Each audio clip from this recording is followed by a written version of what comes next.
Son bir neçə gündə mən böyük bir sevgi dalğası ilə rastlaşdım bizim sosial media istifadəçiləri tərəfindən.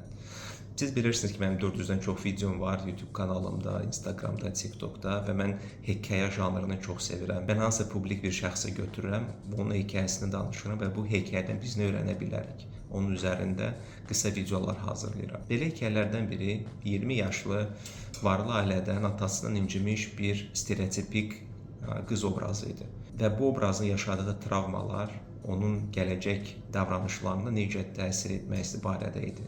Lakin bu videonu izləyərkən kütlə iki hissəyə bölündü. Birinci hissə hansı ki, səthi və dayaz düşüncəli insanlar idi. İlk növbədə soruşdular, o adam kimdir? Fərqi nədir, kimdir? Söhbət adamdan getmir, söhbət hekayədən gedir və hekayədən öyrənəcəyimizdən gedir. Və ikinci qrup insanlar düzgün anladı. Mən 2 dənə millenial qızın atası kimi onlara görə çox narahatam. Hal-hazırda biz valideyn olaraq bir çox influencerlərlə rəqabət aparırıq uşağın böyüdülməsi perspektivindən. Biz onlara nəsə öyrədirlər, onlar gedirlər sosial mediadan nəsə öyrənirlər və bunu necə tarazlaşdıra bilərik, bu məni narahat edirdi. Və ona görə mən çoxlu araşdırmışam bu məsələni və bu araşdırmalar nəticəsini sizinlə paylaşmaq istərdim.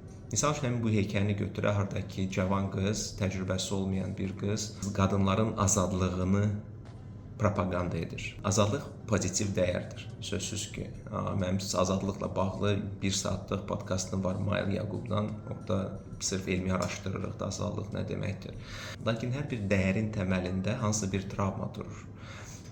Travma negativdəndir. Və mənim araşdırma və müşahidələrim onu göstərir ki, azadlığı tələb edən, özünü təməl dəyər kimi görən qadınlarda travma etibarsızlıqdır.